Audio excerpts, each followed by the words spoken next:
So, this is the end of the Finalists series, and I want to do this a little bit differently because there's still some contentions about this team being a finalist. And as you see, I'm wearing the brand new Vegas Adidas that I got the other day.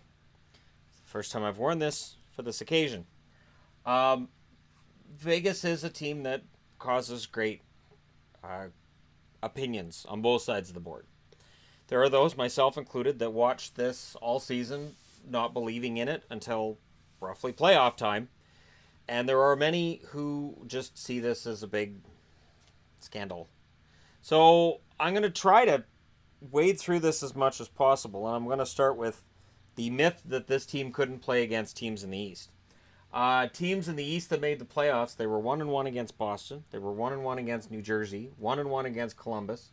1-1 against Philly, 1-1 against Pittsburgh, 2-0 against Tampa, 2-0 against Washington, and 1-0-1 against Toronto, which makes for a record of 10-5-1 against the 8 teams that made the playoffs. So there you go. At the very least, they were equivalent to any team in the East that made the playoffs. They didn't have a losing record against any of them. Not one. Their goaltenders in the regular season, this is the real story of Vegas.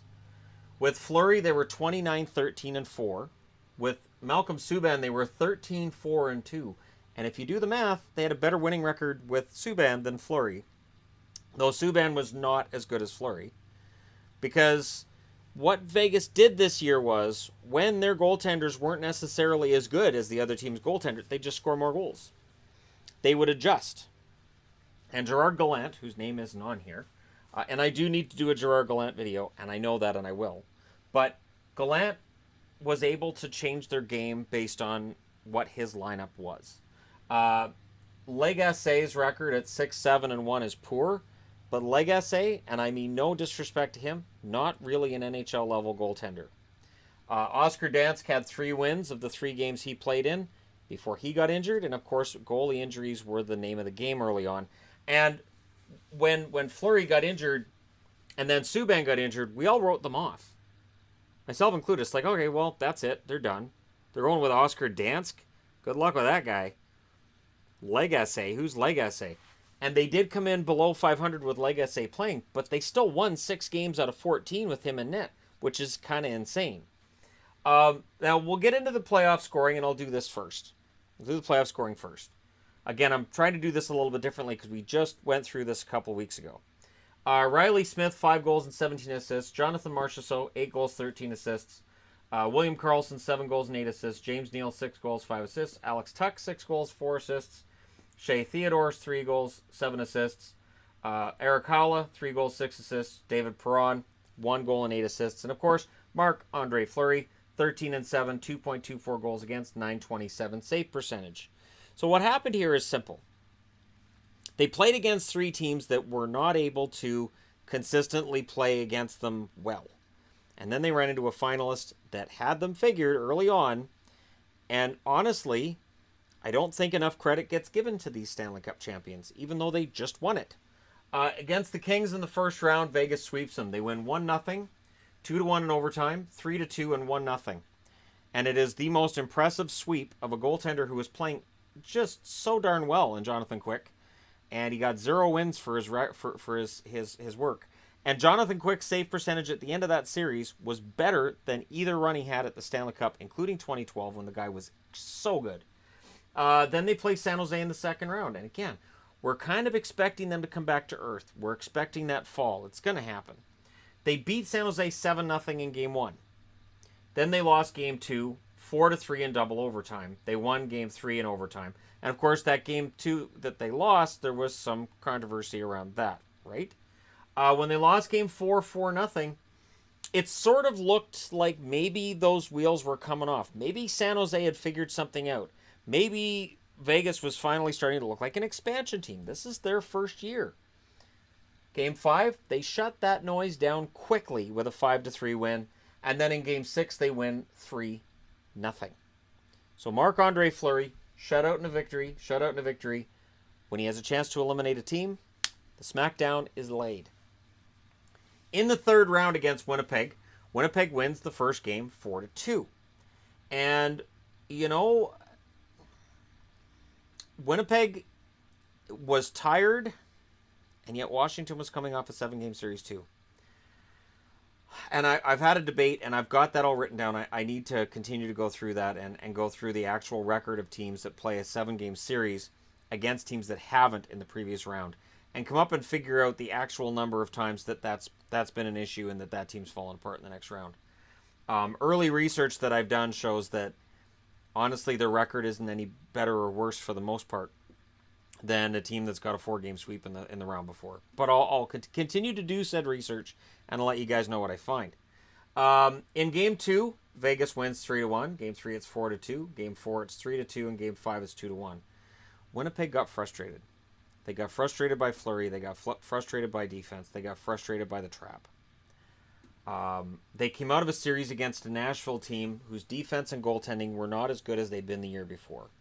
And while Winnipeg legitimately beat Nashville, going from Nashville to Vegas was clearly an issue for Winnipeg right off the hop. They get the 3 goals in the first period of Game 1. And from there on, they couldn't score. And that was really their issue. They got frustrated with the defensive systems being utilized by Gerard Gallant and his crew.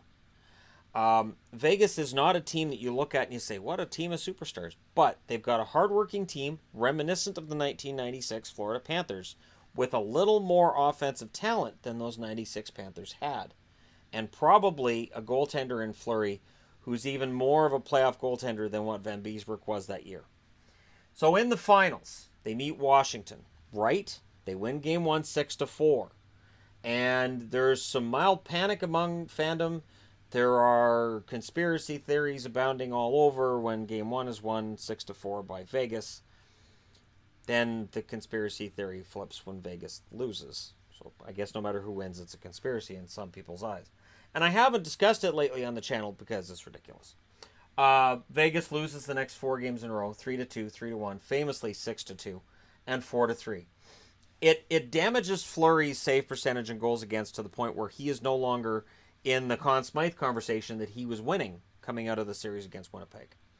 But what this has done is it has laid the groundwork for a Vegas franchise that really, honestly, this was a bunch of players who were either handed away by their team so they could protect somebody else, or they were just exposed in an expansion draft, or in some cases they were picked up on waivers. These are players who had a chip on their shoulder the whole playoffs. I will say this, that seemed to change in the finals. It seemed like in the finals, Vegas kind of started buying the hype a little bit more. And I'm not saying that's why Washington won, because it's not. Washington was the better team. But it just felt to me like Vegas was playing differently in the playoffs, in that finals. When you've got a team that plays really well defensively and wins games through that defensive effort and that hard work, and if they start thinking, well, we can be flashy too, that's when you run into trouble. And I think there was some element of that happened in that series between Vegas and Washington. They are just as decent a Stanley Cup finalist as almost anybody else in this series, though I admit they will not get the respect for it. I look at the 1991 Minnesota North Stars as the weakest of the finalists. 68 points in the regular season. Yes, they scored upsets in the playoffs, but honestly, by today's standards, they aren't even in the playoffs. This team won their division. They had 109 points in the regular season. They had home ice against the Capitals in that playoff, and their fans stuck around after the game to watch the Capitals celebrate the Stanley Cup win, at least at first. And something that I measured in the playoffs, as if this is something that can be measured, is how quickly fans take off when their home team is losing. Vegas fans did not do that. So we will see where it goes from here, but for your 2018 Stanley Cup finalists, this is Vegas, a team that I have nothing but respect for at this stage, and I'm really curious to see what they're going to do in the offseason and how they will follow this up. Because, again, they're being written off. But they got written off last summer during the expansion draft. They got written off during the preseason, even though they had a decent preseason. That was written off. They got written off after October when they had a really solid opening because they can't keep that up. Even I was saying that. They got written off when they won their division because their division sucks. They got written off, and they still ended up in the Stanley Cup final. So I am not writing them off. Let me know your thoughts in the comment section below. Hit like and subscribe if you're browsing your way through. You just happened upon this video. And I get why people were angry. I get why people were upset. But honestly, this was the best story I can remember in hockey for a very, very, very long time. And I'll be interested to see the next chapter and whether or not the 2019 finalists will be showing up as having lost to Vegas in the finals. I'm going to leave it at that. I'm not saying it's going to happen at all, but honestly, this has raised the bar. Good luck, Seattle, and I'll talk to you again soon.